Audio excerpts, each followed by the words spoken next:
Lent ಕಾಲದ 3ನೇ ಶುಕ್ರವಾರ. ಒಂದು ಆಧ್ಯಾತ್ಮಿಕ ಚಿಂತನೆ. 1. ಶಿಲುಬೆಯ ಹಾದಿಯಲ್ಲಿ ಅರ್ಧ ದಾರಿಯ ಆತ್ಮಾವಲೋಕನ.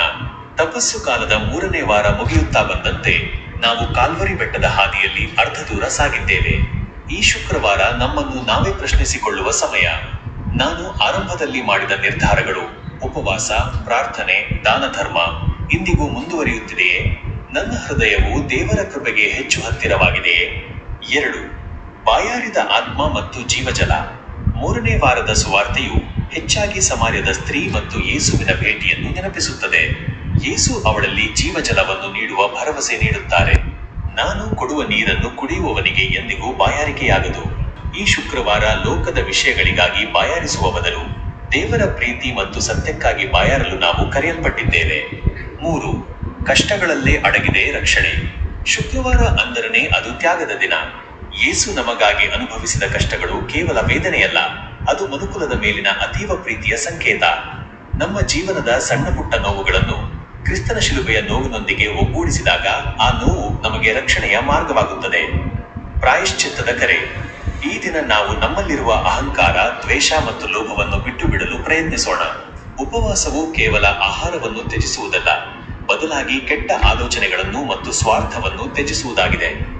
ಧ್ಯಾನದ ವಾಕ್ಯ. ಪಶ್ಚಾತ್ತಾಪ ಪಡಿರಿ, ಪರಲೋಕ ರಾಜ್ಯವು ಸಮೀಪಿಸಿದೆ. ಪಶ್ಚಾತ್ತಾಪದ ಮತ್ತು ಶರಣಾಗತಿಯ ಪ್ರಾರ್ಥನೆ.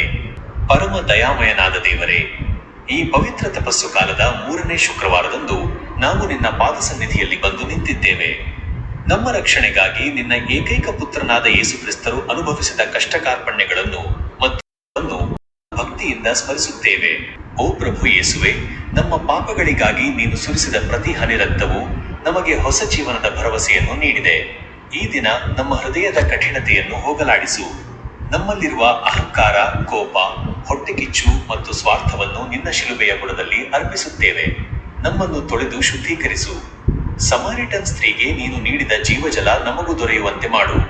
ಲೌಕಿಕ ಆಸೆಗಳಿಗಾಗಿ ಹಂಬಲಿಸುವ ನಮ್ಮ ಆತ್ಮವು ನಿನ್ನ ಪ್ರೀತಿ ಮತ್ತು ಸತ್ಯಕ್ಕಾಗಿ ಬಾಯಾರುವಂತೆ ಮಾಡು.